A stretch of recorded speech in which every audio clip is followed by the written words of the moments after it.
কাজকামের কি অবস্থা গো ভাই? কাজকামের যা অবস্থা, দেশে তো কাজ নাই বললেই চলে। পরিস্থিতি খুবই খারাপ মানুষের।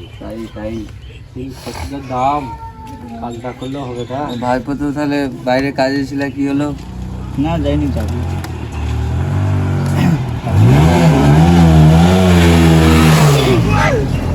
বাপ, এত জোরে গাড়ি চালিয়ে যাচ্ছে, তার বাড়ি কুটিরে জানি না গো ভাই। সামনে যদি পড়ে কেউ তাহলে কি হবে? জানবে না। চুনাখালীতে অ্যাক্সিডেন্টটা হলো, স্পটে ডেট হয়ে গেল। এইসব ছেলে পেলে এত জোরে গাড়ি চালাচ্ছে, যদি কিছু হয় কে বুঝাবে ওকে? লোকটার বাড়ি জানা কোথায় ছিল? লোকটার বাড়ি দিয়ার পাড়া ছিল, আমাদের পাশের গ্রামে। হ্যাঁ, তাহলে সব বেরিয়ে গেছিল গো। ও যে গাড়ি চালাচ্ছে, কি হবে অবস্থা? সামনে একটা বাচ্চা পড়লে তো সামলাতে পারবে না। তাই যে আস্তে ধরো, আগে ধরো।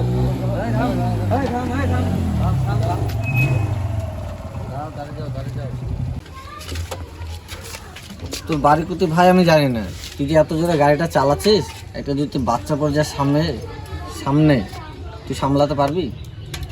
কেন, তোমার বাপের রাস্তা নাকি? রাস্তা তোর বাপেরও না, আমার বাপেরও না। একটা জীবন যদি চলে যায়, তুই এনে দিতে পারবি? ওই সব ডাইলেক আমি বহুত শুনেছি, অত তোমাকে জ্ঞান দিতে হবে না। দেখ ভাই, তোর ভালো লেগে বলছি, তোর তো খারাপের লেগে আমি কিছু বলছি না। সেদিন আমার চোখের সামনে একটা বাচ্চা মারা গেল, সেই জন্যই তোকে আমি বলছি আস্তে গাড়িটা চালা। ঠিক আছে ছাড়ো, আর কোনোদিন এইভাবে চালাবো না।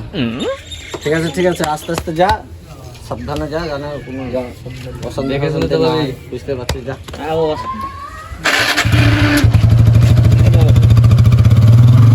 One day later.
Five hours later.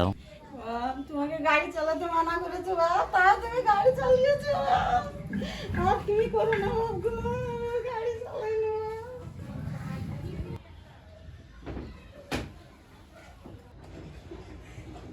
ওরা দিয়েছে টানেন না, ওরা দিয়েছে। কোথায় লেগেছে? আর কোন জায়গায় লাগেনি? না, এখন ঠিক আছে? এটা কি আপনাদের ছেলে? আমারই ছেলে এটা। সেদিন ছেলেটাকে মানা করছি কি গাড়ি চালাতে হবে না, তাও ছেলেটা কথা শুনে না। ছেলেটাকে সেদিন ধরে বারবার করে বারণ করলাম। একটা ছেলে মারা গেছে আমাদের দেশে, সেই ছেলে বারণ কথা কোনো মতেই আমার শুনে না। একটা তো যাই অবস্থা হয়ে আছে, হ্যাঁ। আর তো চাচাতো ভাইটা তো আমার আইসিইউতে ভর্তি আছে, সেই যাই অবস্থা।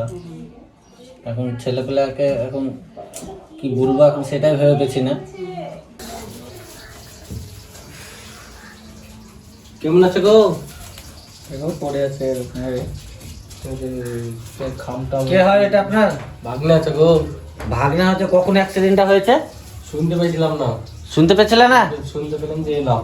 আর চ্যাংড়া ছেলেপেলার গাড়িতে চাপিয়ে দেবা, দিয়ে অ্যাক্সিডেন্ট হবে, দিয়ে এখন দৌড়ে বেড়ানো না? এতক্ষণে আসছো? ছেলের গার্জেন, ছেলে দুটার কিভাবে সিরিয়াস অবস্থা হয়ে আছে দেখেছো? একজন তো আইসিইউতে ভর্তি আছে। জানতাম না, আমি কাজে গেছিলাম, আমি আমাকে এতক্ষণ ফোন করে তাদের কাজের দিক থেকে বেরিয়ে এলাম এখন। কেমন গার্জেন? ছেলের মা বাবা কই? ছেলে বাপ মা নাই, বোম্বাই গেছে খাটতে। আমাদের কাছে মানুষ ছোট থেকে। তোমাদের কাছে মানুষ, তো তোমরা কি করে মানুষটা করেছো? ছেলের বাপ মা নাই বলে তো এরকম শাসন করার জন্য কিছু করে না, আমরা শাসন করি তাও শাসন হয় না। ওদের সাথে খুব ভালো, ওইভাবে শাসন করবা, যাকে তাকে ঠুকে দিয়ে চলে আসবে, দিয়ে এখন ধরে বেড়াবা। কত ঢালতে পারো ঢালিও, যাও। তুমি যে এই ছোট ছেলেদেরকে গাড়ি দিচ্ছ, এই ছোট ছেলেদের বয়স বুঝেছে? বারণ করি গো ভাই, তাও ড্রাইভার লাইসেন্স আছে? বারণ করি। বারণ করাটা পরে, ড্রাইভার লাইসেন্স আছে? তাতে নাই, বাসের ছেলে এখন তাহলে কি হিসাবে ওদেরকে গাড়িটা দিয়েছো? বারণ করার সাথে গাড়ির চাবি লুকানো ছিল, তাও চাবি চুরি থেকে চলে এসছে। এগুলো বাচ্চাদের দোষ না, এগুলো দোষ পুরো আপনাদের। এই ভিডিওটা হচ্ছে অরিজিনাল সমাজে যে সমস্ত ঘটনাগুলো ঘটে সেটাই আমরা তুলে ধরার চেষ্টা করেছি। আপনারা খবরদার বাচ্চাদেরকে গাড়ি চালাতে দিবেন না, অবশ্যই ড্রাইভারি লাইসেন্স হেলমেটের সঙ্গে সব জায়গায় পাঠাবেন। আর আপনাদের ছোট ছোট শাসনের কারণে বহুত জীবন চলে যায়। আপনার একটা বাচ্চা মানুষ করতে অনেক কষ্ট লাগে, কিন্তু একবার যদি সেটা চলে যায় সেটা আর ফিরে আসা যায় না। তাই আপনাদেরকে অনুরোধ করে বলছি, আপনারা খবরদার বাচ্চাদেরকে গাড়ি দেবেন না। আর আপনারাও যখন যেখানে যাবেন হেলমেট, ড্রাইভারি লাইসেন্স সব কিছু উপযোগী ব্যবহার করবেন। আর আপনারা এরকম সামাজিক ভিডিও পেতে আমাদেরকে সাপোর্ট করুন। আর আপনারা কমেন্টে অবশ্যই জানান যে আপনারা কেমন ভিডিও চান আমাদের সামাজিক ভিডিও করতে। আপনাদের লাইক আমাদের দরকার, আপনারা সাপোর্ট করুন, এটাই আমরা চাই।